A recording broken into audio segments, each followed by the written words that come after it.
Distance nerding. Yay!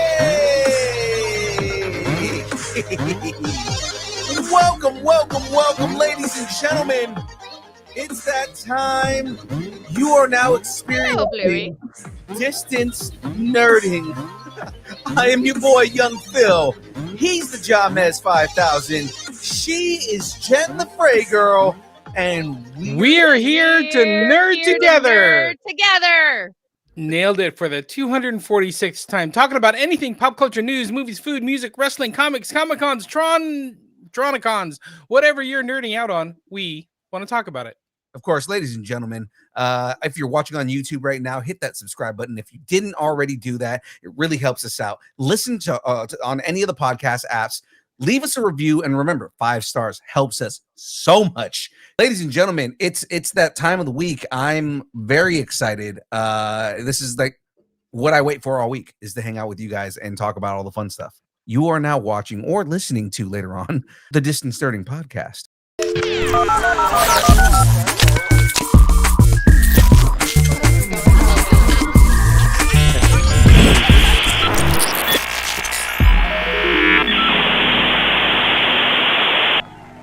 We're starting off a little sad. It's in memoriam. Jumping into starting rumors from there, because we got a bunch of rumors we got to talk about. Quick bites, because what are we going to do with all the news? And of course, the trend up, talking about all the trending topics on the internet right now. And then rounding out the end of the show, it's the Geek End update, because we've got a lot of fun things to talk about, things that just passed and things that are coming. So let's jump into this. Before we jump into everything else that we're going to do, I'm saying jump a lot tonight. You really are. I really am. Before we jump into everything else, God, shut up. You did it again. Yep. But first, let me get a shout out. Oh, God, I'm terrible. Ladies and gentlemen, this show is brought to you by all the folks over at Dubby. Dubby is a brand of energy drinks created to help focus, concentration, reaction time with no jitters or crash. Dubby contains no maltodextrin, no sugars, no fillers, no artificial colors or dyes. Find out more about Dubby at www.dubby.gg. Use the code NERDING10. Get 10% off your order. Guys, they just came out with another anime flavor yesterday. Chainsaw Man. Chainsaw Man. Pickle? It's not pickle. It's a blood orange cream, but it's that actually makes more sense for Chainsaw Man being a blood orange. Yeah. Right. Okay. But they did a blood orange cream flavor for Chainsaw Man. So they are getting more and more endorsements with anime. And I mean, they have 2 pretty major anime franchises that Dubby is sponsoring right now. So again, they have Solo Leveling, which is a big deal right now. And then now they have Chainsaw Man. Of course, all the other flavors. I've had enough caffeine today, so I'm not making my big giant tin of it, but Dubby is the way to go, ladies and gentlemen. If you are interested in more Dubby, head over to Dubby.gg. Use the code NERDING10. Get 10% off your order. Hey, James. Did you know that Distance Nerding podcast is a part of the Geek Freaks Network? Totally knew that. You did? Mm-hmm. Well, why am I telling you that? Well, tell everybody at Tell Say Wong. Or discovering your latest binge, building Lego, debating casting choices, I mean, like we do, or still crying over that finale. Come on, Peacemaker. The Geek Freaks Network has got you covered. Geek Freaks Network, your fandom, your community, your people. So definitely check it out at gfpods.com. We have our own little, page, and you can actually go there if you're having a hard time finding our page to look at our stuff. That's right. Now we also have write-ups that we just put out. We just put out a whole write-up on GF Pods. And of course, there's a whole bunch of episodes. I actually listened to the main show today. I listened to Fandom Portals, and I got caught up on last week's episode of Challenge Accepted, featuring our very own Graveyard. Yeah, I saw that, and they've got a short out about it too, and it looks so cool. I don't like horror, but I'm gonna listen to it and watch it. I have in the I same don't know. week now listened to 2 different episodes with Graveyard talking about Trick or Treat. And it makes me want to go watch that movie again. So it was pretty good. All right. All Awesome. right. Well, let's Graveyard's going to get a big head. He's not going to fit in the grave Let's- anymore. let's go ahead and let's take it down. Let's get our vibe down so that we can, because our in memoriam's up next, correct? Correct. Yes. So ladies and gentlemen, this week we lost a monumental figure in the art world, as far as a lot of the things that you grew up with, a lot of the posters you grew up with. This is the man who created a lot of that fan art. Drew Struzan passed away this last week, and we have a video commemorating him. So I'm going to put this up on screen, and we'll take a moment to reflect on Drew. Drew Struzan, the legendary illustrator whose brush defined generations of cinema, has passed away. His signature style, hyperreal phases bathed in cinematic light, collaged with emotion and adventure, became the visual heartbeat of Hollywood's golden franchises. From Star Wars to Indiana Jones, Back to the Future to Blade Runner, Struzan's work didn't just sell the movie, it became part of the mythos. His posters were portals, a single image that promised wonder, danger, and heart. For fans, they were the first glimpse of a galaxy far, far away, or the last echo of a whip crack in silhouette. In a world of Photoshop and teaser trailers, Struzan's hand-painted compositions reminded us that the movie magic begins with imagination. He didn't just paint posters, he painted memories. Absolutely. 100% agree with all of that. And he will be missed. There's not a movie in our fandoms, in the group of fandoms that we have, that didn't have a poster that he painted that we all love. All of the Star Wars stuff, the Goonies, you look at Indiana Jones. I mean, we talked about this 2 weeks ago when Mandalorian and Grogu dropped its poster, and we were talking about how it looks like something that he drew. So, kind of a big deal, and he will be missed. Yeah, you think about like how iconic, say, John Williams is and his music and how much it made cinema over the past like 40, 50, years. Drew Struzan, same thing, like his posters, Goonies, Star Wars, Indiana Jones. It's crazy how much his work has touched everybody. And whether you knew his name or not, you knew his work. Right. Right. Well, and also I was thinking about this when I was looking at those, that it takes you back to the movie. Like you see that poster and you immediately remember the first time you saw the movie, whatever poster it was. You know what I mean? Like, and I just think that that's amazing that somebody can have such a style that resonated with so many people. And I mean, we all grew up with it, so it's like our like part of our childhood. So he'll be missed. Yeah. Rest in peace, Drew. And again, we will continue to admire your art for years to come. Absolutely. But let's start some rumors. Let's That's move right. on. Let's Drew would want that. Drew would want us to keep living. Yeah, he would want us to continue to be banned in Belarus, because that's what we're just exactly what we're going to do. Ladies and gentlemen, it's time to get banned in Belarus. Let's start some rumors. Yeah. I don't know if it's we just have a conversation over it, and that maybe stops it from getting stuck in Belarus. Banned in Belarus. Banned in Belarus. Banned in Belarus. Banned in Belarus. We gotta be banned in Belarus. Right, we're banned in Belarus. I think Belarus is like, what are these guys doing? Hey, you were the ones that decided to ban us, Belarus. Okay, all right, let's leave Belarus alone. Let's should- not get No, in but trouble we with should Belarus. have Frank put that out as a short targeted for Belarus. Yeah, just target Belarus with Only release it geolocation in Belarus. Yeah, geolocation felt like a EMP or something. Honestly, and we're not going to jump into this, but just this is a question. This is something for everybody to just like wrap their mind around. we're banned in Belarus because of that song. What did that song do to Belarus that got them banned? Just something to think about, guys. Oh my god. Yeah. All right. On that Apparently, note, you can't have rumors. That's what it is. all right. Speaking of rumors, if Sadie's suiting up as the Punisher's sidekick, Marvel's about to go from Stranger Things to Stranger Slings. Huh? Get it? Eh, Yeah. Yeah, Okay. yeah. Leaked set photos of Spider-Man Brand New Day show Sadie Sink in camo pants, combat boots, and a khaki coat, sparking intense speculation that she's playing Rachel Cole Alves, all this. Alves, All that. a former Marine turned Punisher ally in the comics. Rachel debuted in Punisher Volume 9, number 1, as a grief-stricken widow who joins Frank's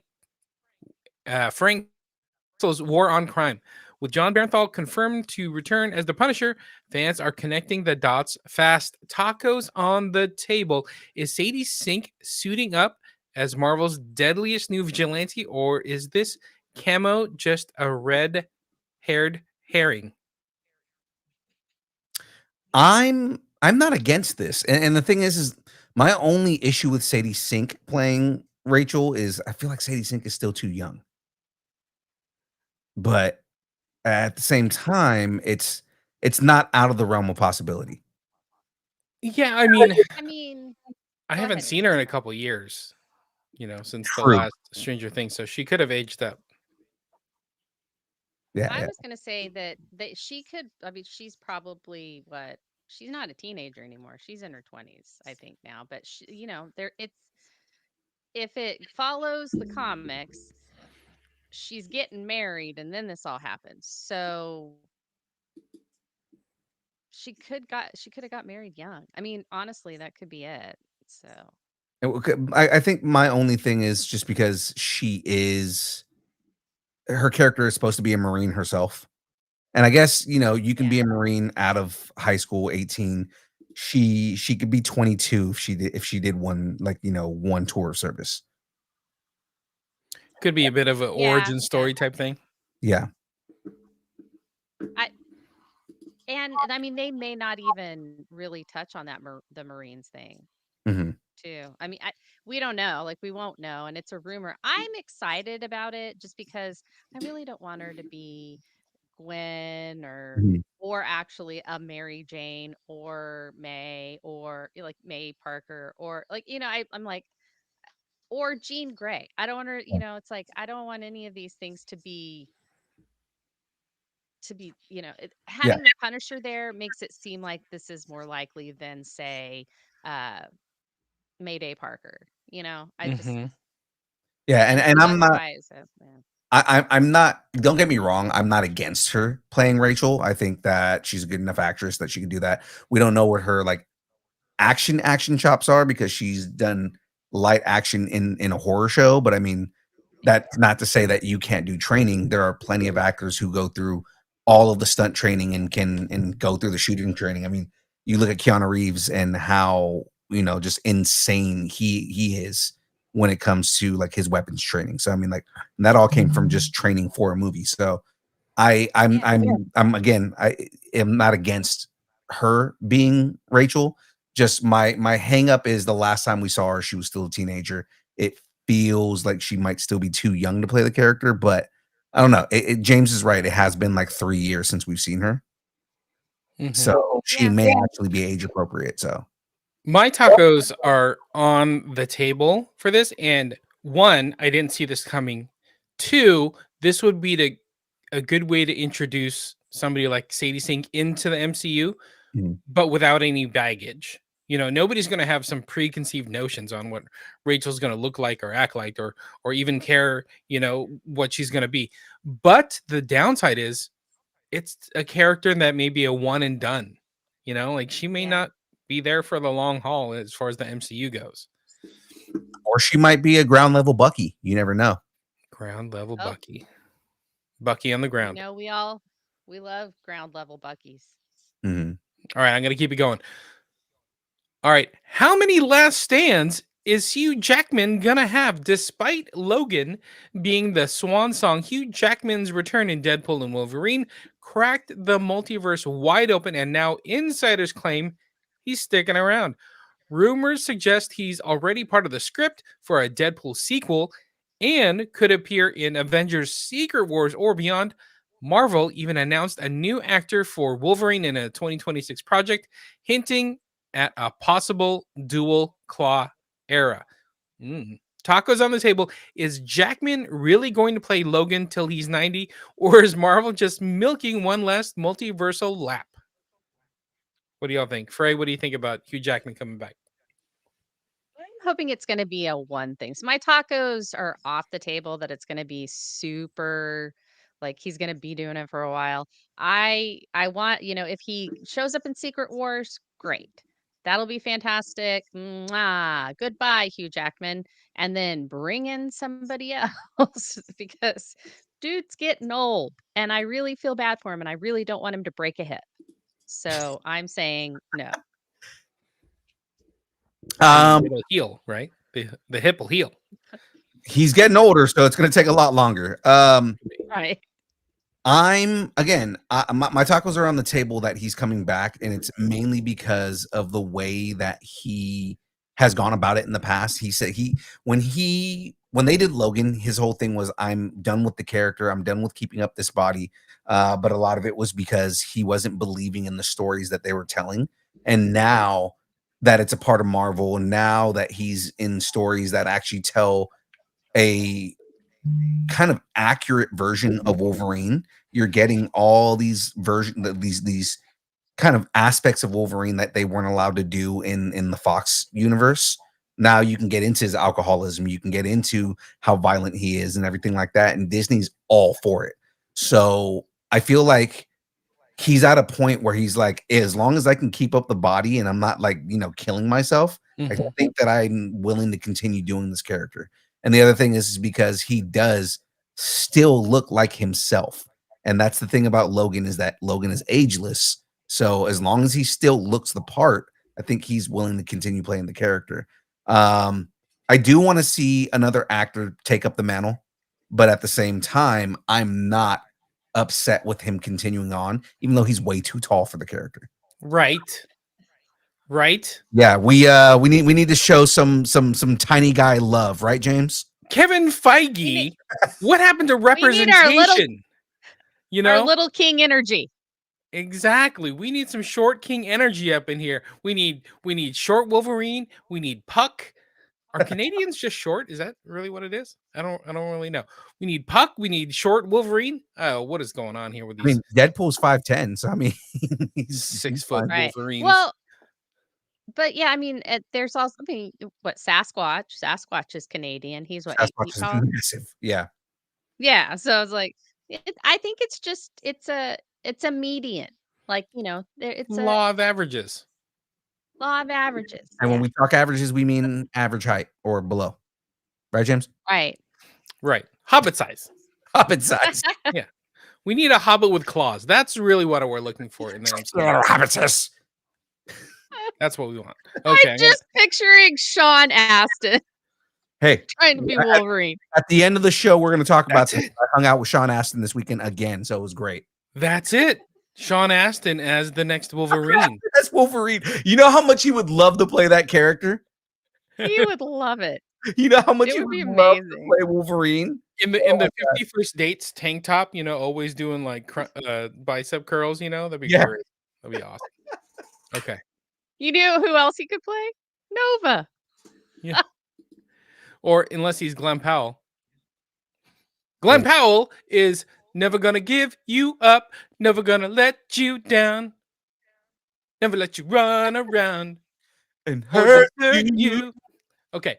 While promoting his new Hulu series, Chad Powers, Avengers Doomsday writer Michael Waldron name-dropped Glen Powell, who is in Chad Powers, as his dream pick for Richard Rider, a.k.a. Nova. Powell's been fan cast for everything from Cyclops to Batman, but Waldron says he'd be a pretty good Nova. The Nova project is still paused, but Waldron endorsed has reignited speculation that Marvel's Cosmic Cop could crash land in the MCU. Interesting. Tacos on the table. Is this just Waldron hyping his buddy, or is Glen Powell already locked and loaded for the Nova Corps? I didn't think about him for this, but Well, you know that I have a disdain for the Glen Powell. how dare you? So I do. I have a disdain for him. He's just too cocky. All right. Too He's pretty. just too cocky for me. He's When cocky. you say cocky, you Anyway. mean pretty. No, I mean arrogant. Also handsome. Which is what cocky means. But I'm just saying that you know what? He doesn't have to be in everything. He doesn't have to be in everything. He is. And I feel like if the original, like what that original rumor we heard about how they're going to have a young Nova and he's going to have the mentor, then I think he should be older. I don't think Glen Powell's old enough, to be honest with you. Interesting. Young Phil, what do you think about Glen Powell? I'm all for this, mainly because Glen Powell's already mentioned that he wants to be in Marvel. He has mentioned it multiple times. He is a ripped enough dude that he could be Nova, especially Richard Rider. I'm for this. I like the idea of Glen Powell being Nova. Also, Nova is not going to be a character that is super predominant in Marvel.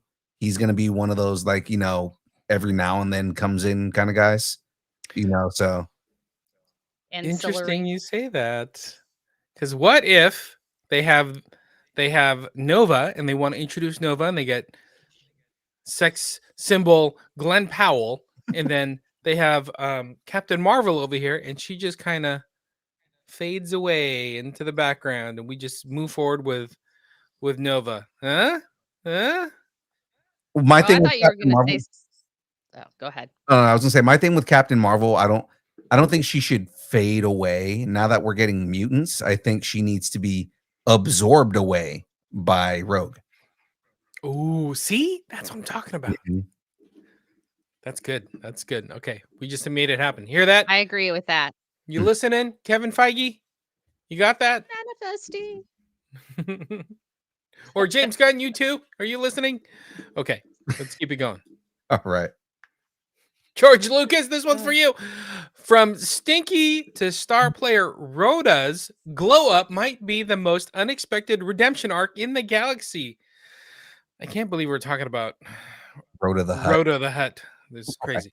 In a recent interview, Jeremy Allen White called his character in The Mandalorian and Grogu, Roda the Hutt, as a surprisingly charming and hinted at a buddy dynamic with Grogu that could steal the movie. Fans of the Clone Wars remember Roda as Jabba's baby son, nicknamed Stinky, but this grown-up version might be more streetwise than slimy. White teased a bigger role than expected, sparking speculation that Roda could be part of a larger alliance against Imperial remnants. Little turn for the Hutts. That'd be interesting. So, tacos on the table.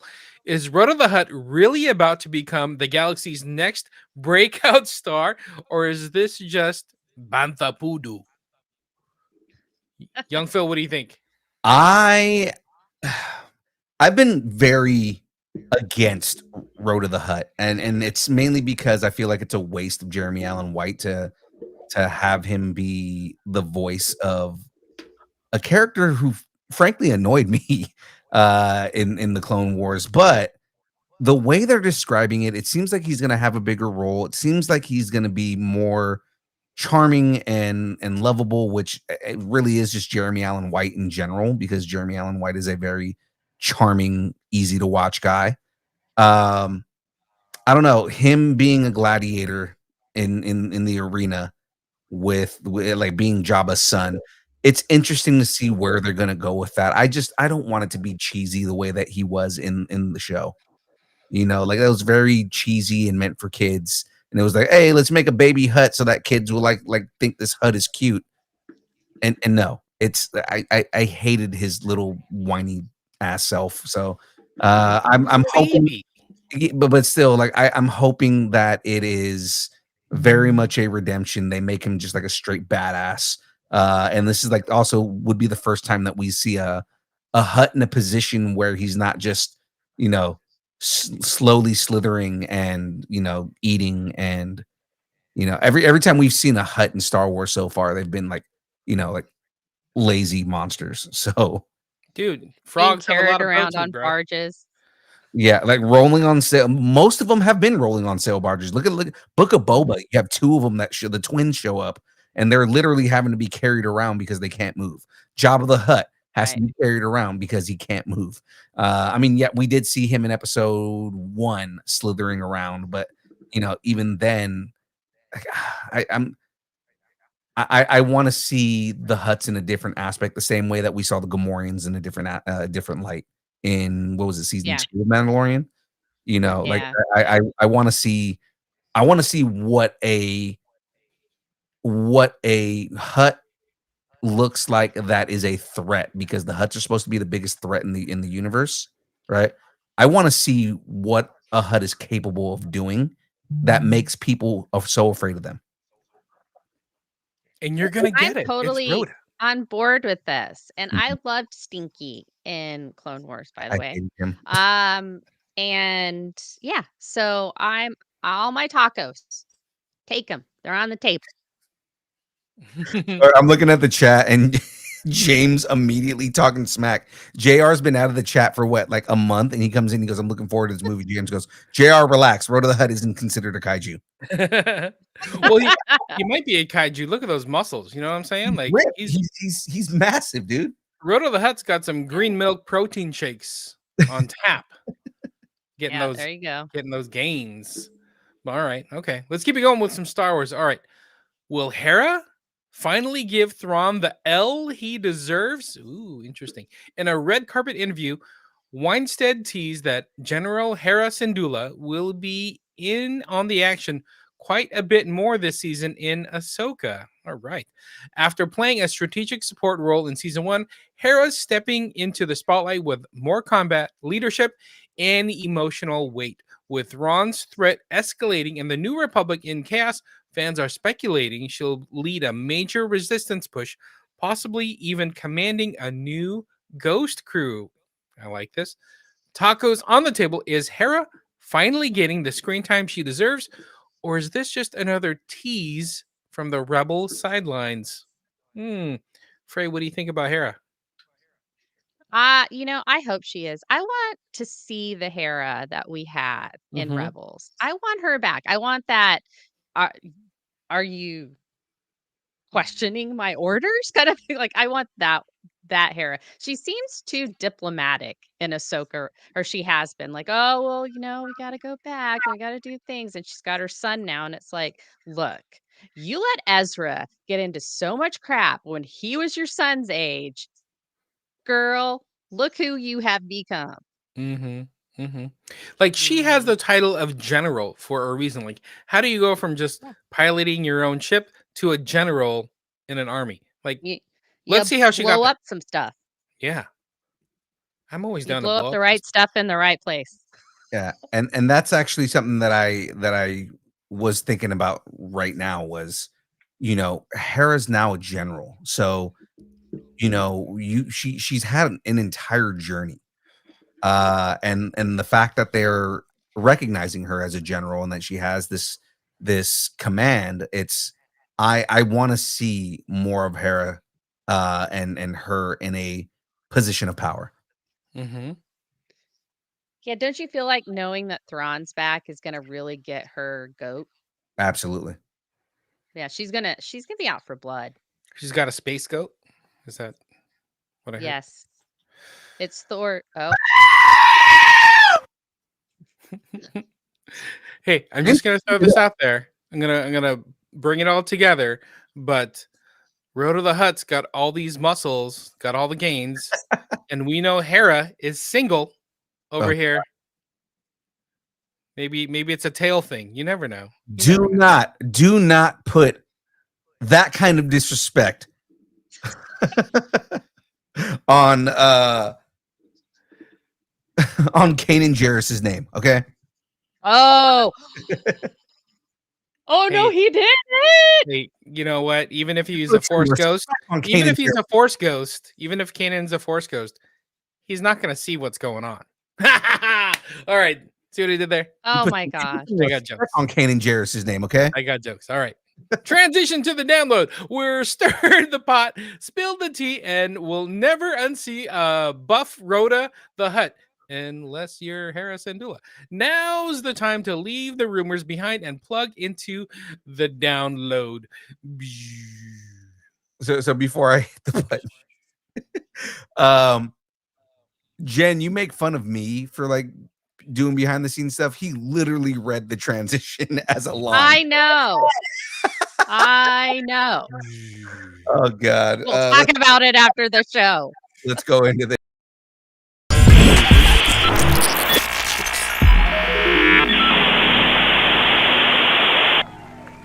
Oh, that's absolutely terrible.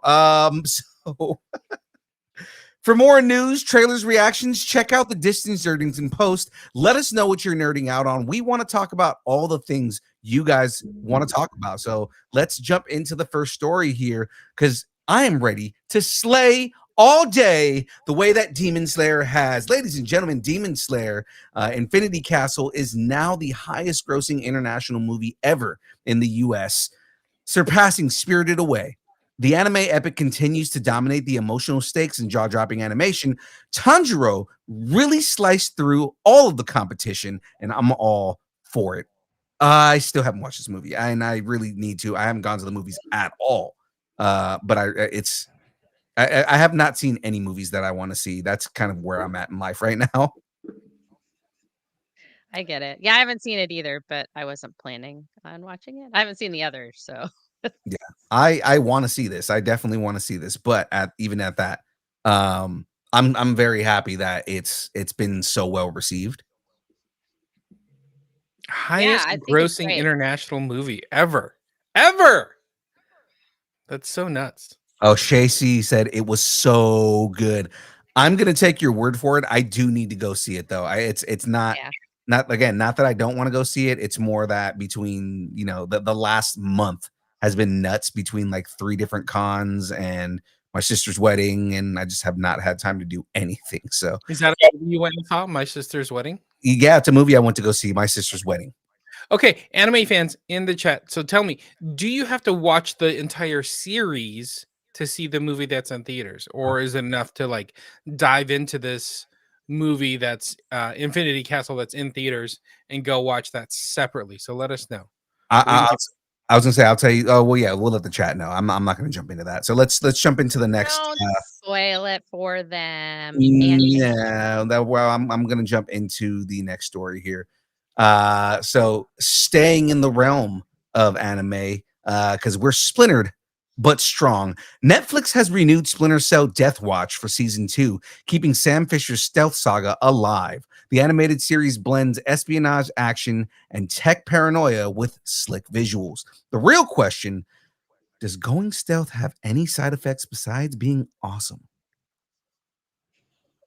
I heard this is really good. Same. I've never seen it. I was like, I don't know what to write here. So I just made something up. No, it does look awesome. I love that picture. I'm like, oh, I might want to watch this.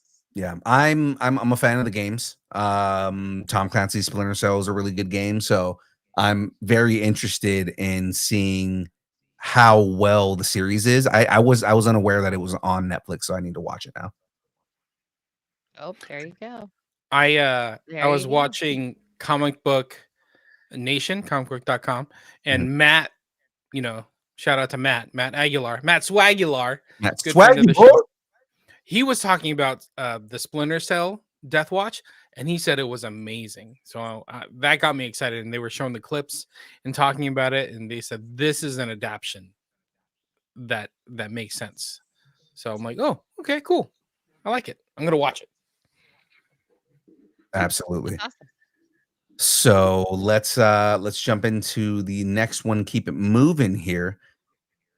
Upside down, right side up. Stranger Things season 5 will finally reveal the origin of the Upside Down, delivering long-awaited answers as the series wraps. Meanwhile, The Duffer Brothers confirmed the upcoming spinoff will feature new characters and a clean slate, calling it so different from Star Wars. Okay. Hawkins is closing, but the universe is expanding. Also, did you guys hear this whole rumor going down? I think they just announced it today that they're putting the season finale in theaters. Yeah, I heard that. I heard they weren't going to do that. Yeah, Like, we're Yeah, not. I'd heard that too. What I heard as of this morning is they are doing a same day release. So they're going to put it on Netflix, but then give people the option to still go watch it in theaters if they want to. And I think that's a smart play on their end because they've been doing that with K-pop Demon Hunters. Mhm. And I think that they're betting on the chance that there are enough people that want a cinematic experience for that season finale that they will go and pay for it. And mainly just because K-pop Demon Hunters has proven that if they have something on Netflix and they give you the option to go see it in theaters, a lot of people will still do it. Interesting. Well, the good thing about that, I mean, Netflix is great. Seeing it at home, I'll Netflix and chill with the best of them. But having a shared experience of seeing something in theaters Yeah. together with other, like-minded fans that also maybe want to Netflix and chill. I don't know where this is going, but having, that kind of shared experience with people is great, and Netflix is addressing that. So good for Netflix. Absolutely. Like I said, I think it's a smart play on their end because it's a way for them to get something in theaters to make a crap ton of money doing it, but also give people the option of, well, if I don't want to go pay money for it, I can still watch it, on Netflix. Mm-hmm. So let's move on to the next story here. So Olympian upgrade. Kate McKinnon joins Percy Jackson and the Olympian season 3 as Aphrodite, of all people. Expect divine chaos and comedic flair at Camp Half-Blood. Also, do we think that she is going to be what is it? Ugly Aphrodite, or what was it? Weird Barbie. Weird Aphrodite. You think we're gonna get a weird Aphrodite? I just whatever she does, she commits to it. And so I Yes. really feel like she'll be like, I love love, I love love. And then, but it'll be like it'll go wrong. I mean, it'll just go wrong. And yeah, and there's a scene, like they're in the books, Aphrodite and Ares are trying to get away so they can have a love nest and stuff. And it's part of the plot in season 3. So I won't say that much more. So, and there's an interesting scene there. And I'm like, it's going to be really interesting to see the guy that played Ares in season 1 and her try to have chemistry. The guy who So played I'm looking forward Ares, to that. the guy who played Ares in season 1, aka Edge, aka Edge plays plays Ares in Percy Jackson and the Olympians. James, if you haven't seen Adam Copeland. Adam Copeland. I'm on it. I got you. I love that Adam It- Copeland took that role because he fits Ares so well. Mm-hmm. Especially this that Ares. version. Yeah, there you yeah. go. Yeah. Totally. Rock star. Well, Love Goddess with SNL energy, guys. Yes, please. I feel like that actually is exactly what she is. I mean, she's gonna be the love goddess with all of the comedic timing and all of like the weird SNL energy. And I'm all for that. I made the joke about weird Aphrodite, but it's just because again, she is so good at taking roles and making them hers.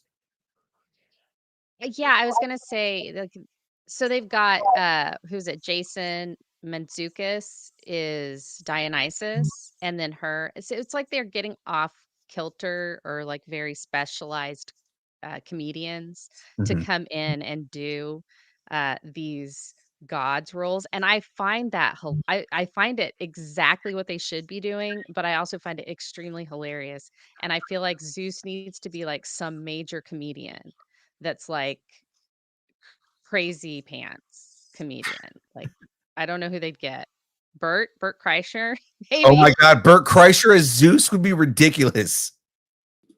That'd be a good Zeus. He would have to make sure that he has no shirt on the entire time.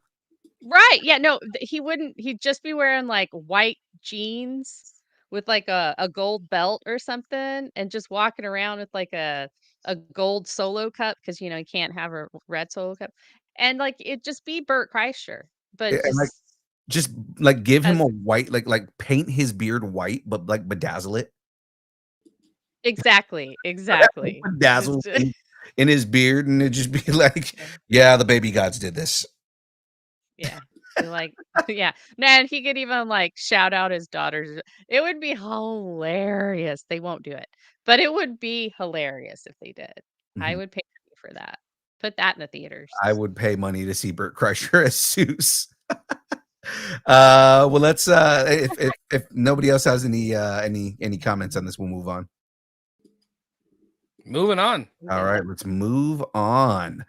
Lucas unplugged. George Lucas says he's moved past Star Wars after Disney took control. He's focused on building his museum and living his life beyond the galaxy far, far away. From Skywalker Ranch to art curator, George is still a director. True. Yeah. He because when we were at LA Comic-Con, they revealed the Lucas Museum. Mm-hmm. And we got a chance to go and like take a look at it. It's pretty cool, but it's also like still in its early stages. So they had a bunch of curators that were there showing off a couple of the pieces and stuff. It was pretty cool. That's all. When is it opening? Like next year after? I want to say it's supposed to be in like February. Oh wow. Yeah, so it's like soon. Interesting. All right, George. I'm okay with that. I see you, George. I see you, and I see everything that you're doing, my friend. And I don't know if he's like over Star Wars or like completely like let go of Star Wars, but it's healthy that he says it. He's like, all right, I sold it, I gave it to Disney, and I put like my protege, Dave Filoni, kind of there to spearhead things. So there you go. Let it go. Moving on. Yeah. So the thing that I'm thinking about is, aren't we coming up to where he will have not been a part of Star Wars longer than he was part of Star Wars? Yes, we are kind of officially in that era. The thing is that him and Filoni still work together when it comes to creating story and seeing where it goes. Like Filoni still gets input from Lucas when it comes to this stuff. Lucas isn't like heavily involved, but a lot of it is, hey, here's my idea. What do you think? Oh yeah, I like that. But what if we did this? Right. Things like that. Well, it's cool that he's still a second voice for somebody. But yeah, I let George. Yeah, let George. Well, Swamp Thing sprouts. James Gunn shared a hopeful update on DC's Swamp Thing movie, confirming it's still in active development. He emphasized the film's horror roots and teased the tone that's dark, poetic, and strange. The fight for the green is getting closer, and it's a whole mood. And I'm in for all of it. Yeah, I think it's gonna be really cool. I'm not. I have always thought that Swamp Thing was such an interesting character. Yeah. And so I really want to see somebody do justice to him. Well, the TV show was really well done. It just it came at the wrong time. Yeah. It was on DC Universe, right? DC Their streaming platform. Yeah, Yeah. and it was just kind of like it was on an app that just didn't do well. I had it because I was, I'm a DC guy, so I wanted all that. I think we reported on it back on in the Hardly Heroes days. Yeah. And yeah, I mean, like I thought it was, the show itself was really good. I think it's on HBO Max now. I was gonna say this may be one of those shows that like has a second life, like on a different streaming platform. That being said, HBO Max is not it. Max has a library of things, but they don't promote things. It's just like, here it is, come get it if you want it, but like it just sits. Yeah, absolutely. Yeah. And there's it's just because they're not promoting anything on it. It's just they're losing so much out of such a well done property, and it's just I feel like if they were to promote that, they could probably use that as lore building because it was a really good horror show. And it was really well done, and people were upset that it didn't get another season. But it's like, yeah, I feel like if James Gunn really wanted to, because it's such a standalone thing, he could go in and say, this is now canon, and use that to build on the lore that's already there. What if James Gunn gets to like the Dark Justice League before Marvel gets to Midnight Suns? I could totally see James Gunn being like, I'm gonna beat you to this. I would so love that, just because the idea of Dark Justice League coming out before Midnight Suns, because Midnight Suns is in such like not turmoil, but just we never hear anything about it. It's always rumors. There's always speculation.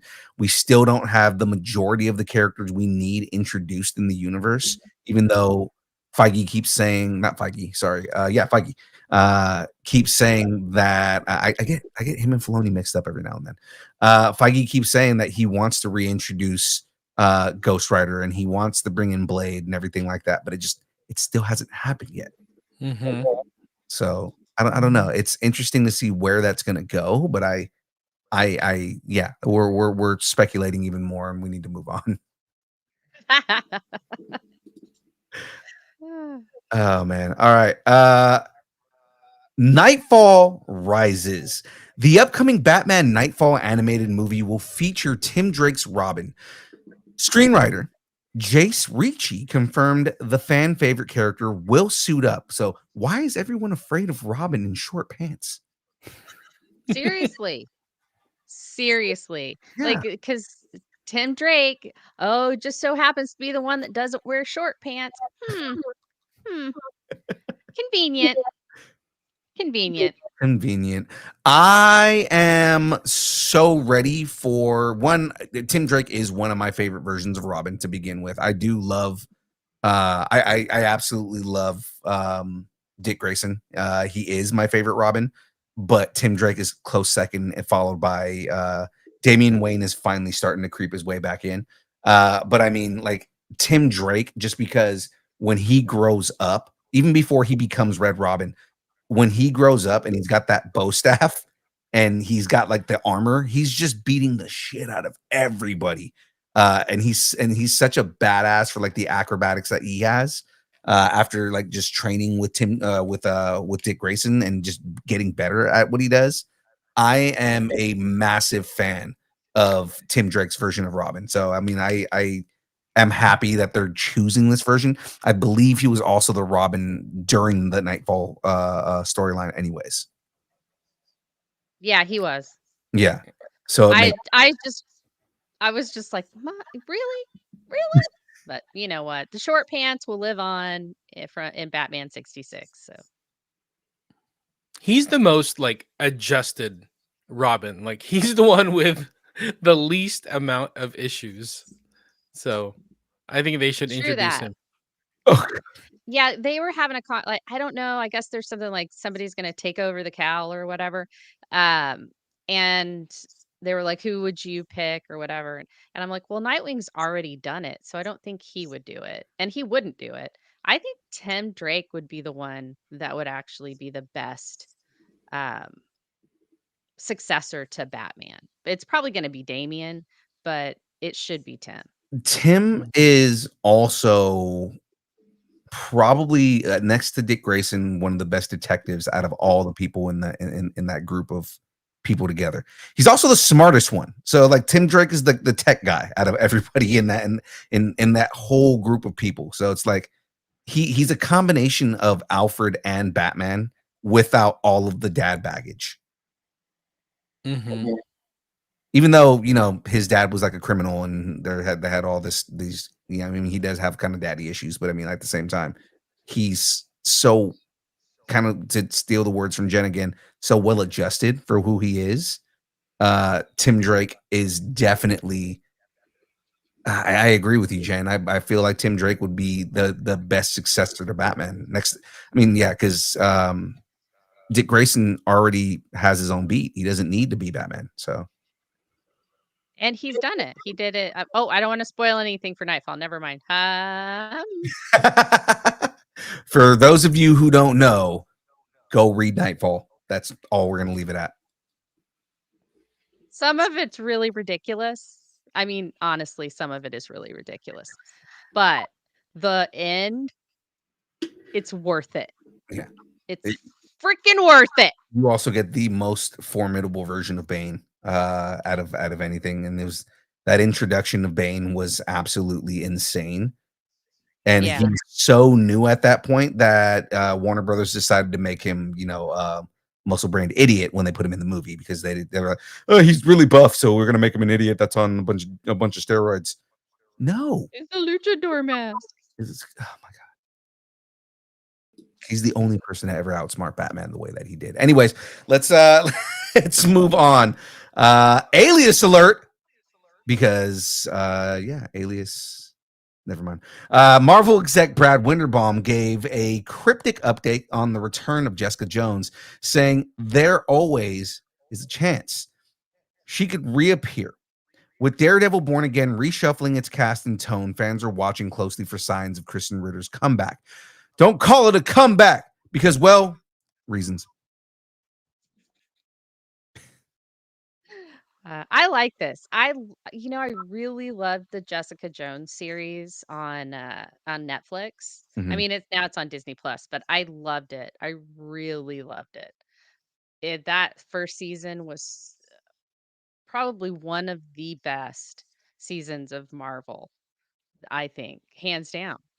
And just everything she went through, it was just, so psychologically torturing, and I mean, it was just amazing. So, I'm happy she's coming back. I love that she's gonna be in Daredevil Born Again season 2, Mhm. and hopefully she'll get some sort of special, or maybe she'll get her own series, because that would be freaking awesome.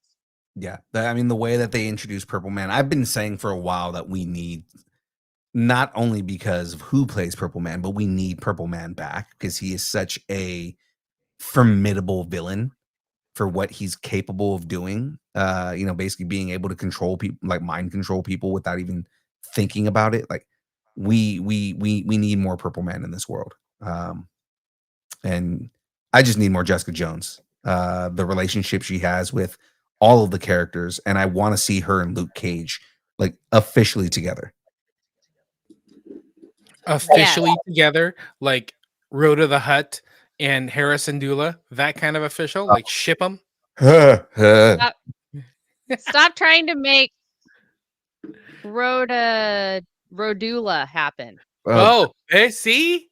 You shipped it. Oh You God! ghost shipped it. Now you have to give me a second, because now I got to go write that down, because sadly that's going to be the name of the episode. Oh shoot, I don't remember what I said. Rodd-ula. What was it? Rodd-ula. Rodd-ula. That's it. Rodd-ula. Sorry, my bad. Rodd-ula. Stop trying to make Rodd-ula a thing.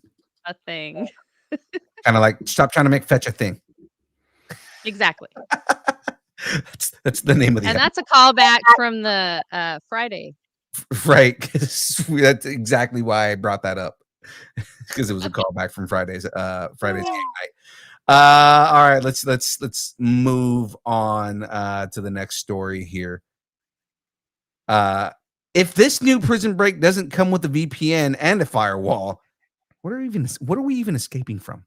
What's the point? What are we escaping from? The escape artists are back, but this time the walls might be digital.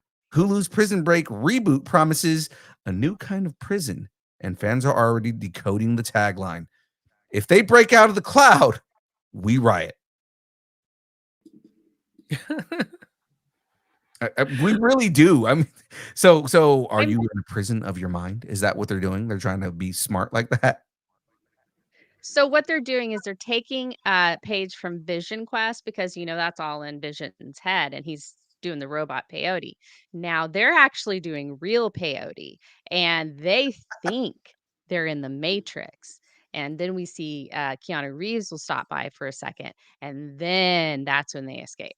But then they realize they're not really escaped, and it's like that thing. What was that movie with Harry Styles and Florence Pugh, where she was in a simulation the whole time? And I know a movie you're talking about. yeah, That's that's the one for all of you out there, all the people who've been waiting for this their entire life. That's the one where Florence Pugh is naked in that movie. yeah, that's true. She is naked in that movie. Yeah. Don't worry, darling. Don't worry, darling. That's Don't worry, darling. That's it. Yeah. directed That's by what it is. Olivia Wilde, right? Yep. Yep. And caused the downfall of her marriage. Anyway, moving on. All right, give me 1 second here. And yeah, you're not wrong. It did cause the fall of her entire marriage. Will Coogler make us believe? He's gonna make me a believer with the way I'm hearing about this. Ryan Coogler says the X-Files reboot is rooted in his childhood fears and fascination with the unknown. He's also teasing a genre-defying cast that blends legacy and new blood. If Mulder and Scully had a baby with Black Mirror, Coogler's X-Files might be it. I am very much excited for this. I love the idea of Ryan Coogler getting his hands on the X-Files. And I love it, but like somebody's finally doing something legacy with it rather than it being like, let's try and do another season of X-Files with Mulder and Scully. No, let's do legacy. Like you can have this be exactly what it is. It's 30, 40 years after the events of the original show, and it's new agents that are in the agency. You know, like the whole show, the premise of the show doesn't say that it has to be Mulder and Scully. Now, what I would like is either one of them coming back as like a senior agent or maybe even a director, right? Like that would be cool. Like, you know, you have I honestly would like I probably want Scully to come back and be a director, be like the director of the FBI of that division. She was the smarter one of the two anyway, so she's going to be the one that would be that. I could see them finding like a case that links back to Mulder and Scully, and then they have to bring one of them on to try and like solve whatever murder or mystery is going on, and whether it's reluctant or not. It's going to be like Jurassic World when they bring back the original cast of Jurassic Park. It's going to be like that. Yeah. And I'm okay with it. Yeah. I wouldn't want like, oh yeah, we need to have them as predominant characters. Like again, you have one of them as like maybe a senior official, somebody that have to go through or something like that you get like maybe every couple of episodes for like a scene. I miss X-Files. Yeah, I kind of feel like Mulder should be like the new smoking man. Nice. Oh. I like it. But instead of smoking, he just eats potato chips. Yeah. He vapes. He's the vape man. The vape man. Vape man. He's the vape man. We've sliced through the headlines, bowed to the comedy gods, and maybe caught Jessica's eye. But now it's time to slow the scroll.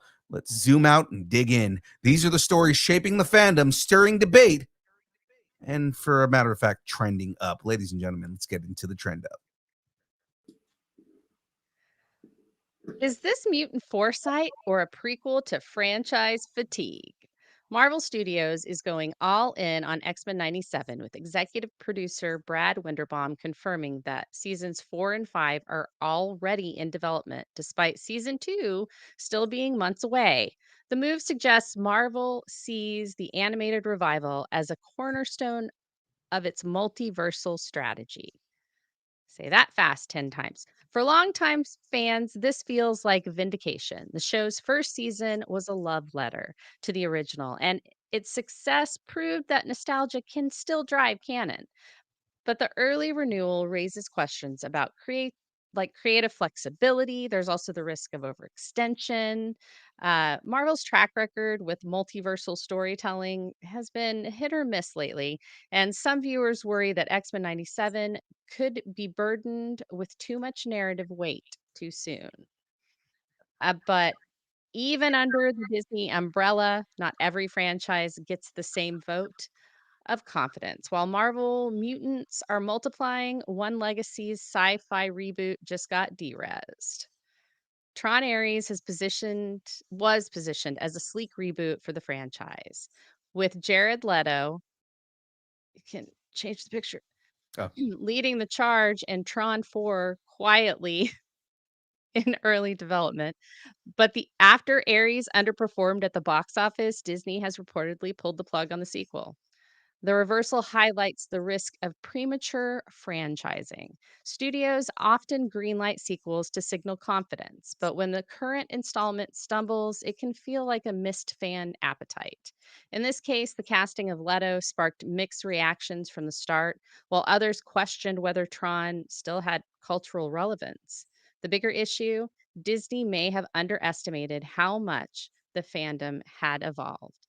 Tron has always been niche, and rebooting it for a new generation requires more than neon visuals and star power. Without a clear emotional hook or fresh thematic angle, Ares struggled to connect with, and Tron 4 paid the price. Is fan fatigue a real thing, or are fans demanding quality now? What'd you say? I think that's really what it is.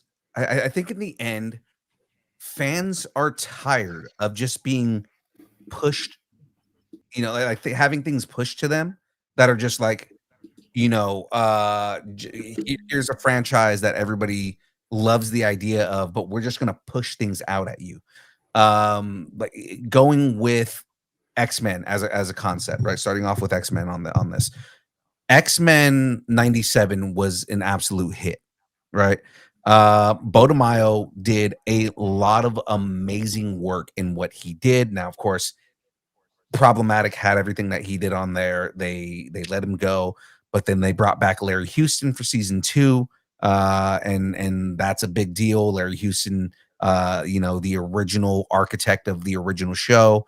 So I have faith in what they're doing with X-Men. X-Men, they strike a balance of the comics, of taking comic book storylines and mixing them in a way where we get the storylines we want. It doesn't feel like it's overdone.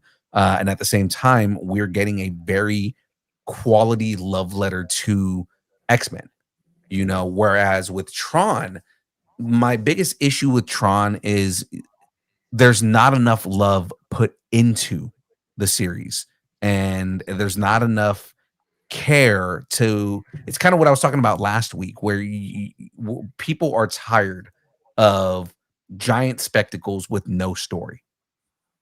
People want story. X-Men, what makes it so good is that the story writing is second to none.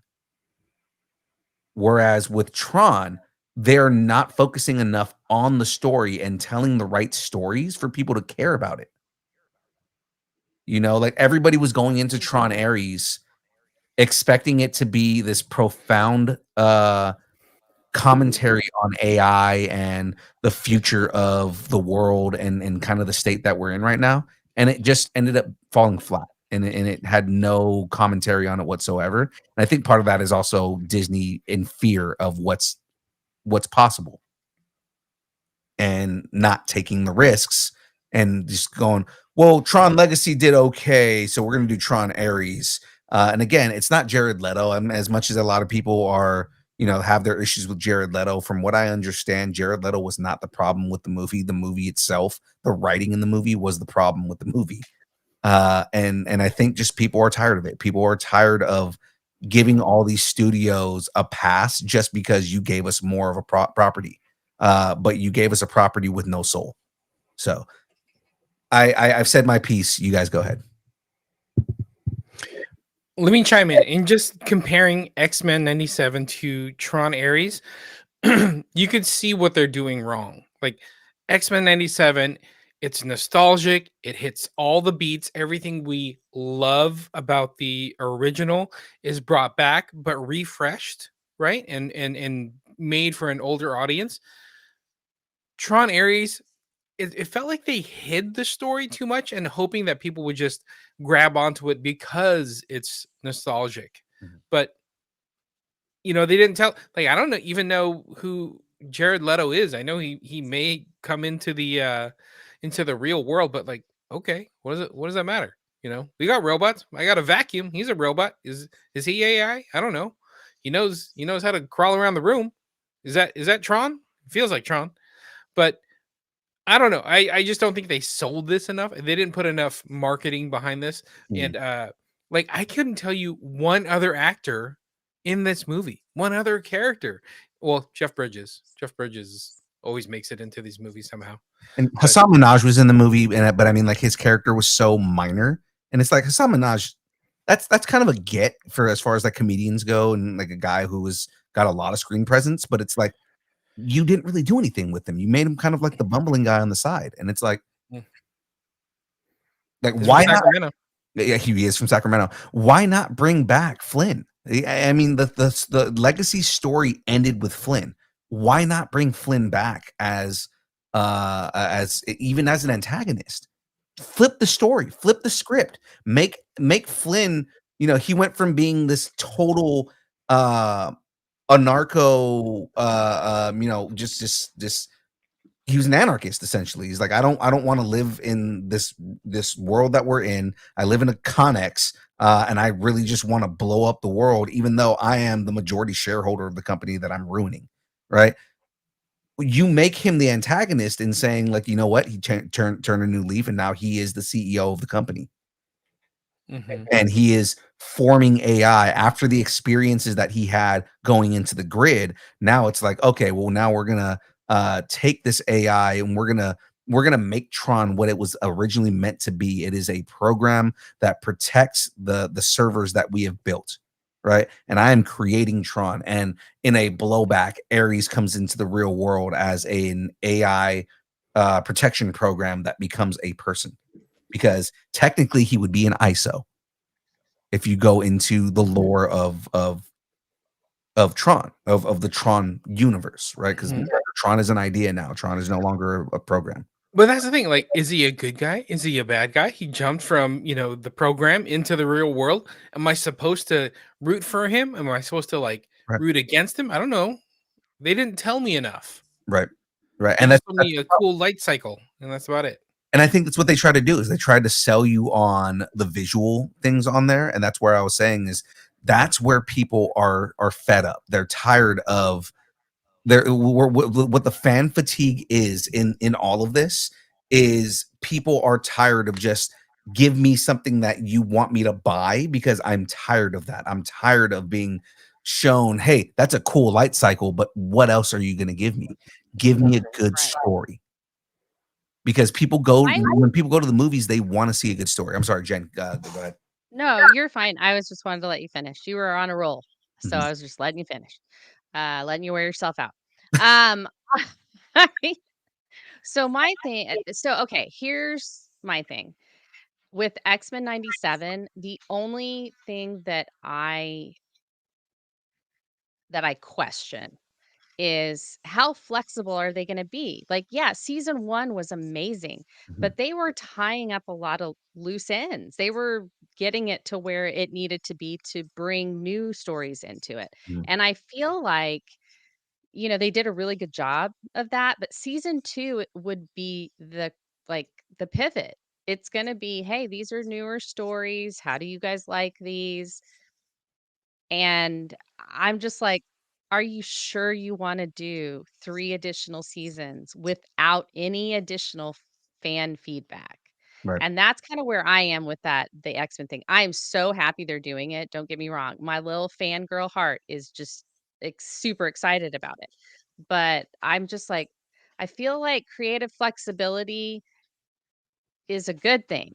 And in animation, you make a mistake, you can't really fix it that quickly. I mean, it takes a time. So it takes a time. I don't know why I went Italian there, but on the Tron thing, I think really like the story said it. Like it's so niche that unless you've seen all the rest of it and you know all the Flynn legacy and you know about his son and you know all that, people coming into Tron Ares will have no idea if they haven't seen all the rest of it.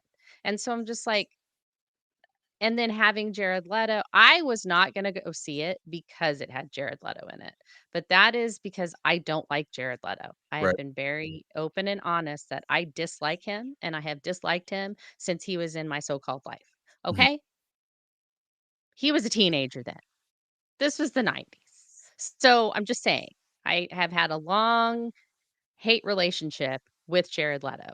So I wasn't gonna go see Tron Ares. Now I might have watched it, when it came streaming or whatever. But no, I wasn't. I think that they just were trying to drum up, hype about it so people would come see it, and it failed miserably. And I think, Disney paid the price for that. So Again, I think not part of excited it about it. is also with them not tying it into the greater lore. It's like we want to do a standalone movie. We have this this program that came into the real world, but doesn't really have anything to do. And it's like you almost left it on a cliffhanger for Legacy because what happened to Sam? What happened to Kira? Why? Yeah, at the end of the movie, Kira literally did what they're trying to do with Ares, right? Kira, as an ISO, came out to the real world. What were the implications of that? Why did you not tie up that story? Why didn't you move into that? Again, what happened to Sam? How come we don't know what happened to Sam? There are story beats that were already in play that they ignored. Right. And again, this is where you're belittling the intelligence of your audience. Like James did earlier with the whole like Roda the Hutt thing. The joke. I'm Yeah, elevating, the man. Roda. I'm elevating. I'm giving Hera a new storyline. Enough, Kane and Jarrus. It's time to move on. To space slugs. Yes. To bigger and literally, or to literally bigger and not so better things. Oh God, Once you go slug, James, you don't give two foot. What? you literally Twi'leks do not have good relationships with Hutts. Hey man, times change. Things change, all right? Give love a chance. It's time for Twi'lek and Hutt relations to be reestablished. Yeah, exactly. Oh man. So with that being said, do we have any other thoughts before we move on to the next segment here? I'm No, more I think- interested. I think I'm more interested in my robot vacuum than I am seeing Tron Ares now, just because you talked so badly about it. Have you even seen it? no, he hasn't. Look at that. Look at his face. He No. hasn't seen it yet. I did, and that's why I'm like, I almost feel like I Oh. wasted my money on that. You threw your money in the gutter. Yeah, At least you got some popcorn. I mean, there's always that. It's just like I said, I was excited for it, and it just it didn't live up to the hype that it kind of seemed like some people were hyping it up to be. To include my hero Kevin Smith, because he hyped the hell out of it, and it was like, I don't know, like visually, yeah, it's great, but just there's no story, and that's where I was let down with it. It's just the story was not good. All right, well, I guess Disney Plus it is. Yeah, there we go. All I right. wonder if we'll get it like what Chuck's saying, if we're gonna get that right before Christmas. Ugh. Official Tron yeah. Roomba. I mean, There you that go. might actually be cool. That's the thing. A Roomba that has like Oh the my God. neon lights on it, right? Okay, the merch might be way better than the movie. I feel like the whole reason people started liking the movie was because of the video game. So it's like, just, you know what? How about this? Put out a video game. Yeah. All right. Is Okay. that We've served the bites, prematurely franchised several IP, and gave opinions with a dose of spice. Let's wrap this up with the Geek End update, where cosplay gets sinister and the pop culture pulse goes live.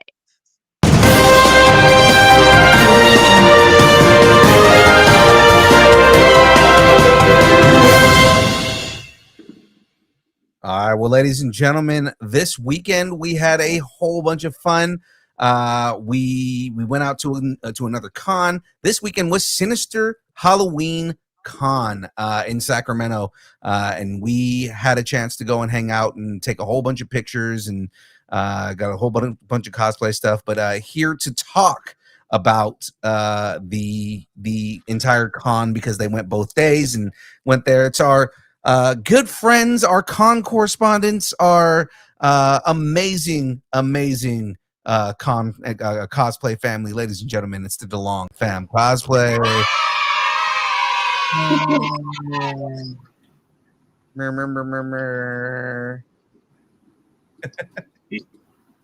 Where's the sound? Lazy. No, hold on. Find the button, Phil. Find the button. Yeah. Sorry, I just realized I did not Load the video. No, I loaded the video, but I realized I didn't turn off the audio. I was is just that what you're doing right now, and we're stalling for you? Yeah, So, I was Sinister, turn it on, and I was like, "Oh, wait a minute, the audio is still on. Let me go and turn that off before I put it on the screen." The first hold picture. on. So, I always thought it was called Sinister Con. It's now called Sinister Halloween Con. Just So it's Sinister, but they have 2 cons a year. Their June one is Sinister Creature Con. Their October show is Sinister Halloween Con. Ah, so 2 shows a year. Nice. There we go. And Bruce won. Yeah, Bruce won. Of course, we uphold our title as dominating the cosplay contest yet again. It's what, 7 for him? I don't know how many ever Sinisters we've had between now and October of 22. We've won every one. So, Wow. yeah. what happens when That your is- dad That's makes. impressive. Yeah, when your dad like hand makes costumes. All right, so tell us about the cosplay. And Well, what do you want to know? So Bruce was 0. Clearly. The dog from Nightmare. He tried to kill everyone with his tail. Yeah, he did. Not on purpose, though. He was like, trying to get used to the thing. He's a ghost after all. But Now, there was the a lot of great. I was gonna say the DeLongs were punk and rockabilly versions of Jack and Sally, which was kind of cool. nice. Everyone loved it. It was amazing. The people who were like, understood that we took them and flipped them into what they were. They're like, I love it. It's a great concept. And everyone was just falling in love with our concepts. And it was great. Everyone's just like, oh my gosh, it's you guys. Oh, we love your costumes. Kind of, the same thing we get every time we go. And then we got yelled at for not wearing costumes on day 2. Yeah, we were lazy on day 2 and didn't dress up. And everyone's like, where's your costume? We did it yesterday. Don't want to today. I'm kind of glad I wasn't there to see you guys get yelled at. Yeah. It's okay. We know the people that yelled at us. They were just sad that we didn't dress up both days. So going back to sometimes the you guys just have to be civilians. I mean, seriously. Yeah, sometimes. so going back to the cosplay contest. So did he win overall? Were there different categories? Who else was in the contest? So they have a kids winner, an advanced winner, intermediate, and Makeup. the third level, the basic ones, the entry, beginner, That's intermediate. intermediate's middle, Novice. novice. That's it, novice and makeup. And then for the adults, there's a best in show, and for the kids, there's a best in show. And then there's a couple prizes for fans' choices. Well, they have a couple prizes for that. So Bruce won kids best in show. The Mothman you see in the video as it's scrolling around here, won. It's the other kid that won. Judge's choice. Judge's choice. I think Bruce. Yeah, the other. That was the two kids prizes, and then that right there. That's the Mothman. For the audience choice, what they do is they line all the people that haven't won anything yet up, and they just they do the hand over the top, and everybody yells. Yeah, whoever gets the loudest applause ends up getting audience choice. Nice. And Cindy Rue was hosting it all, so. Yeah, I was gonna say who was hosting. Who were the judges? So we got roped into judging at the last minute, but it was Sackbull, Pepperjack, friend of the show, Pepperjack, and myself all got roped into being judges. This is the first time that I've paid to go into a con and got convinced to work. You got put to work, huh? Very nice. The other judges were running late, stuck in traffic at the Bay Area, so they needed judges. Oh, that worked out then. That worked out. So what about everybody else's cosplays? I see a lot of clowns, and it's freaking me out. Yeah. What were some standout cosplays that you saw? Oh, there was a really good Damn Dirty Ape. Yes. So he had the freaking old school, what is that, 70s? Yeah, so he was an old school one of the apes from Planet of the Apes. And he had a custom made mask that articulated just as much as the masks in the movies did, which means not very much. But like when he talked, like the mouth moves with it, but it's like very minimal, the same way that the mouths didn't move that much in the movies, which made it very authentic. And the costume was all handmade, so he made every single piece of that costume, which was really cool. Wow. And it was a solid costume. It looked ready for screen. It looked store-bought. Like it looked like somebody bought that, but he handmade everything, which made that much cooler. At one point, he was walking. When he was leaving, I was over by my car, and I yelled across the parking lot, "Good job, you damn dirty ape!" You damn dirty ape. That's funny. You damn dirty ape. And also, this was Phil's first time at Sinister, so he was there to observe, and then got roped into being a judge. I just thought it was funny. It's fun because this was the first time that I went as a photographer and not as somebody who, like, I didn't cosplay.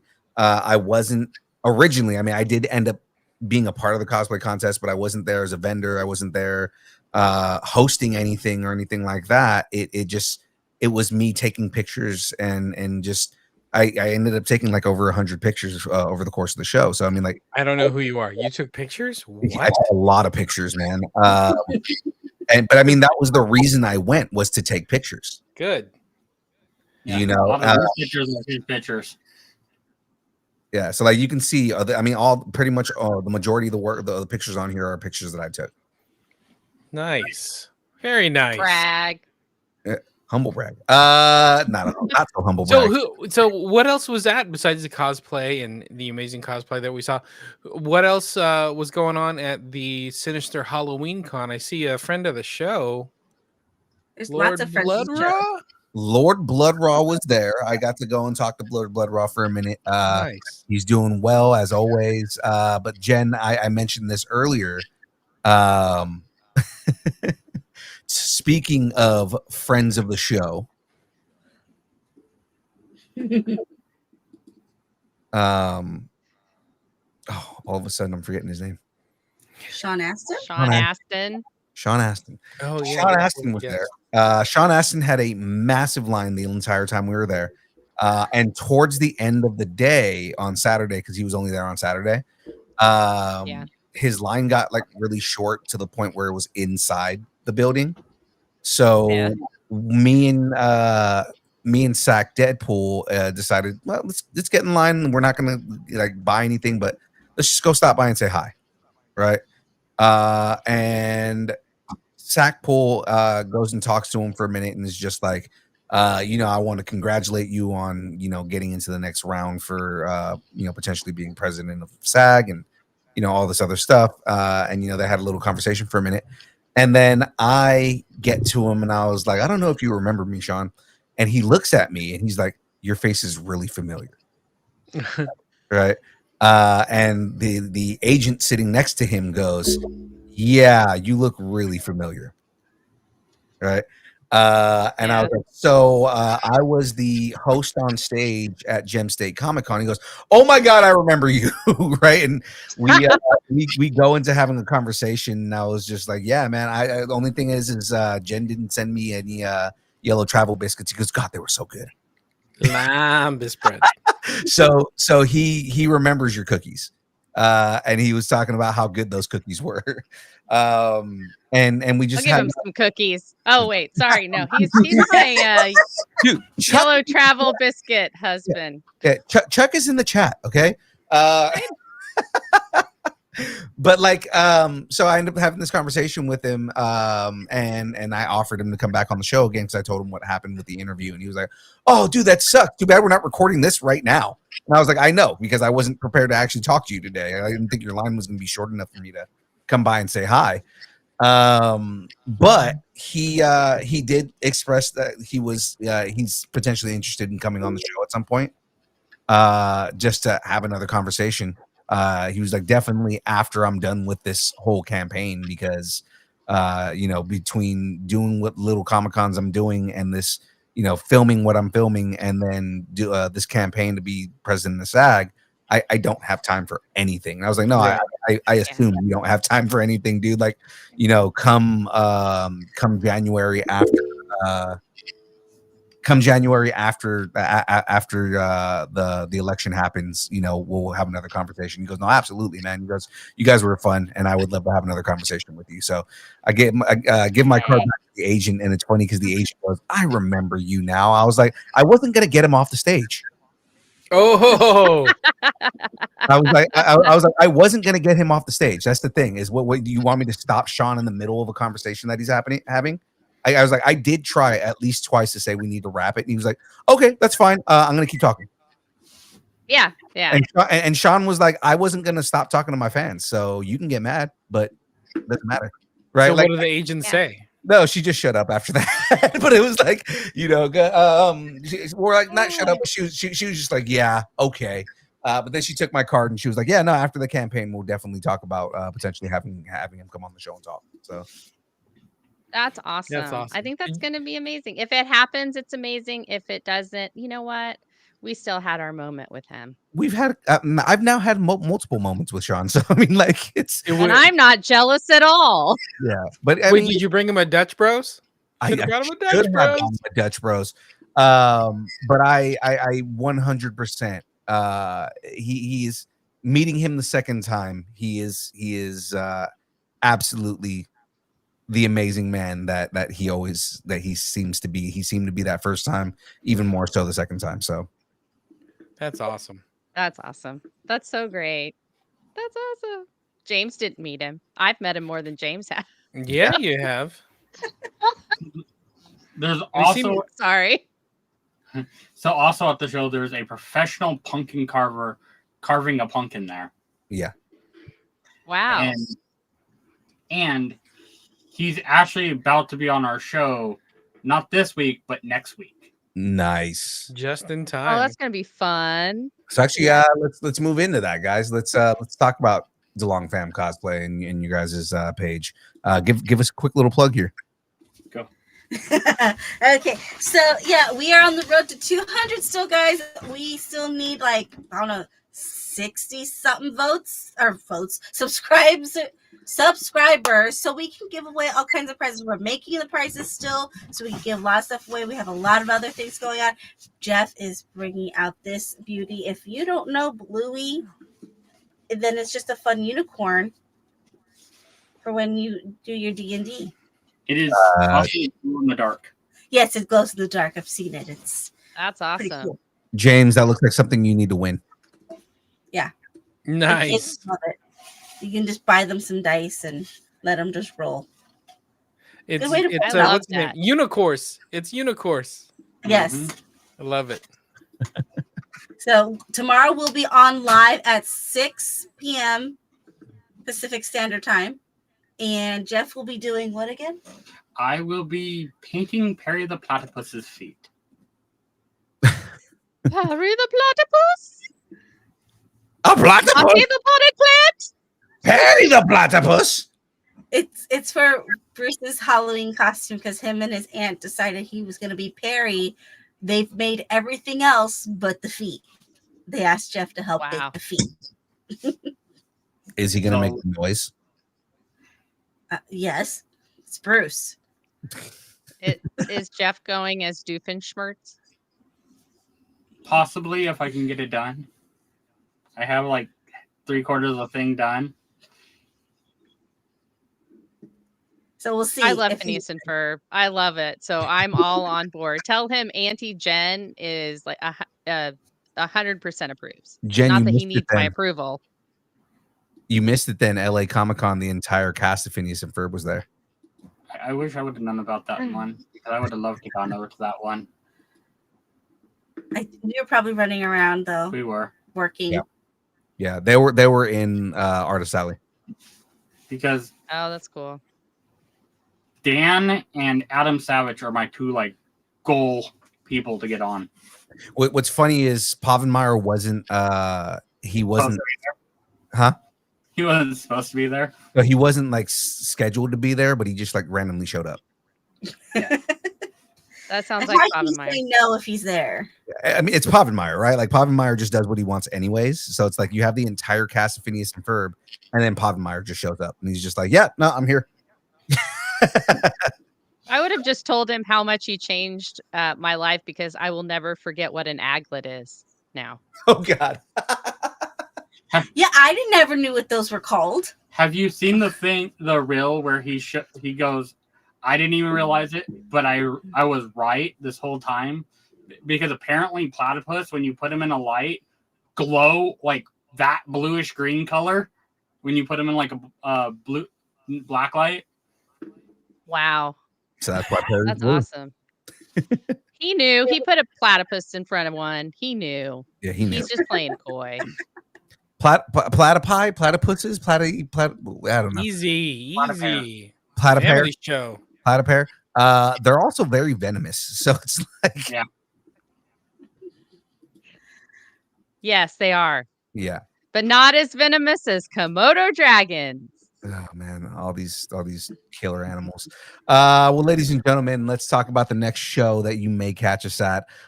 Ladies and gentlemen, Fan Expo San Francisco is happening November 28th through the 30th at Moscone Center West. The plan is for us to be there. We are going to be running around the show and taking pictures and reporting on everything that we can while we're there, because why the heck not? There's still a lot of shows coming up. It's crazy. Lodi Comic-Con is like October 25th. Fresno Comic Expo is November 15th and 16th. There's still a show down in Bakersfield Comic-Con. Then Fan Expo. So there's a lot going on still. Yeah. There's then, also Vampire Ball this weekend. What was that? There's also the Vampire Ball this weekend, which I will be at. And then, of course, Weekend Blender and Tracy is happening November 22nd and 23rd, which we will be hosting. So we'll be there. And we will be having a table there as well. Very nice. Very nice. Shout out to Weekend Blender. Still a lot going on. Love it. We have so much happening. So if you want to show up to one of those shows and you want to represent distance nerding, because you can do that, all you got to do is head over to distancenerding.com or go to any of the websites or any of our social media and DM us, because you can get some merch and get some merch, people. 'Cause we got merch, people. That was way too long. We got merch, people. And so can you. DM us at Distance Nerding on Instagram. We got 2 different shirts. We got the charcoal character shirt. We got the chase version of the logo shirt. They're $20, $25 if we've got to ship it to you. So just let us know which ones you're looking for, what sizes. We'll get them to you. It'll be awesome. Right. Like we said, DM us on any of the social medias, or you can email us at distancenerding@aol.com. $20 if you're local, 25 if we got to ship it to you. That easy, guys. We will get it to you here. Let's talk about our schedule. Tuesdays, all the nerdy news on all the Distance Nerding podcast from 6:30 to 8:30. The show you are watching right now. Thursdays, the build from 6 to 8 p.m. This week's guest, very excited for this, is Stephanie Sharkey Schultz. That's who it is. I was like, I know her last name is also illiterate here. Stephanie Sharkey Schultz. We're going to be talking about all the things that she's into. We're going to talk about her indie film work. We're going to talk about the characters that she has, the comic that she makes, all of the different things. She's got chibi art that's actually really, really adorable. And we'll be talking about all the things that she is doing. She'll be on this Thursday to talk about all those things. Of course, Fridays is the buzzer from 6:30 to 8:30. Game night, ladies and gentlemen. Jen, do you know, or do we have a game this week? Isn't it? It's Graveyard. Graveyard's doing his Jeopardy of Horrors, or his Jeopardy of Horrors, right? We are doing Jeopardy of Horrors this week, guys. So it's Jeopardy like usual, but it's all spoopy. So it's going to be all spoopy fun stuff. And the Friday after that is Halloween, and we will be taking Sam Hain off. Hain off. Yeah, we I are. Sounded like I was saying David Hasselhoff for a second. Sorry. we are taking Halloween off, guys. So this week we will be doing a show. Next week we will not be doing the Friday show. Just to celebrate Halloween, and we'll be doing that. So, guys, that is our schedule. Let's talk about everybody's plug here, because it is now time to plug something. Guys, plug something. Now is the time. Damn it. This is Nerding. Sorry, wrong button like always. Belongs, please plug. Okay, guys, so find us on Facebook, Threads, Instagram, and YouTube. Again, we are on the road to 200. Please subscribe, tell all your friends, or do what Distance Nerding does. Sneak onto other people's phones and make them subscribe. I've done it to like 5 coworkers already. So, yeah, be like me and subscribe to DeLong Fam Cosplay on YouTube. And be sure to catch the show tomorrow at 6 p.m. There we go. Jen, anything to plug? You can catch me I'm really on Frey Comics on the socials, and also we might be having a new series coming out on Distance Nerding soon. So keep those notifications where they show us. I don't know. I lost it. I don't know. Just make sure you have notifications on so that you can get it in case we do drop a video. Jamez, any favorite episodes of Bluey or K-pop Demon Hunters that you want to plug? Yes, since there's only one episode of K-pop Demon Hunters. Okay. Yeah, that. Though if you are in West Sac, we'll be at Trunk or Treat at Bridgeway Lake School, elementary school. If you want to come down, we got K-pop Demon Hunters all in our trunks. It'll be crazy. We'll be handing out candy, handing out, I think actually a friend may be handing out comic books. It'll be fun. Come down. That's right. But also, Distance Nerding, everything else, distance Nerding. Also, ladies and gentlemen, James just reminded me right now, on November 1st, if you're in the Sacramento area, make your way over to Jackrabbit Brewery. Distance Nerding is going to be hosting trivia. And we're going to be there's going to be a toy drive. A toy drive and a charity beer tap. So, ladies and gentlemen, head over to Jackrabbit Brewery on November 1st. Have some fun with us, win some prizes. We're going to be giving away a bunch of stuff. And if you've never played trivia with DN, now's the time to do it. And learn how hard our trivia is. But it's worth it. Time for that? Much better. Huh? Do you know the time of when you're going to be there? I do. I believe it's from 4 to 7. It is. I was just making sure you knew because I knew. I was just writing about it in a newsletter. So yes, ladies and gentlemen. She's quizzing you. She's got trivia for you. How about that? Yeah, there it is. She's got trivia. What time are we on tomorrow? What, you guys? 5:30? No. Don't answer it with a question mark at the end. That doesn't. I mean, I was wrong. I was right to ask it with the question. 6. It's 6 p.m. 6 o'clock. There you go. And the only time that matters.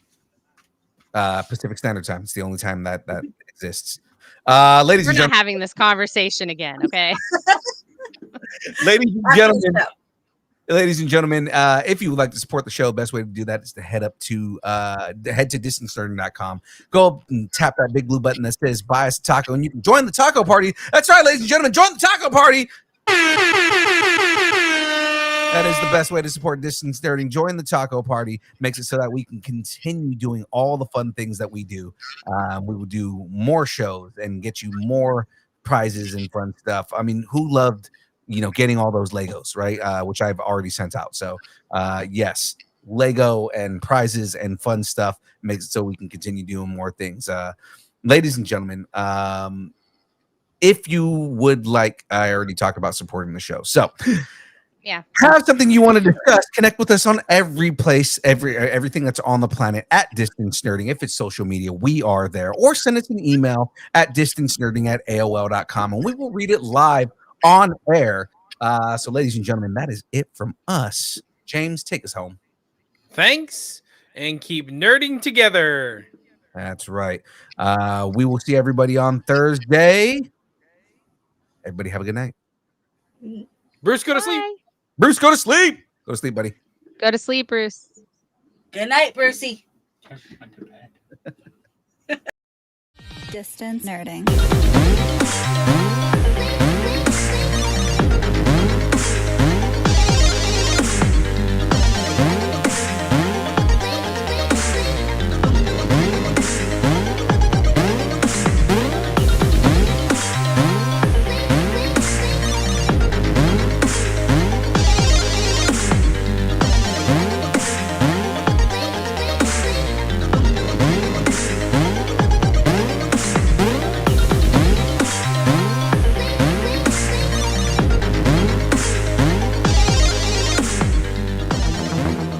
Thank you.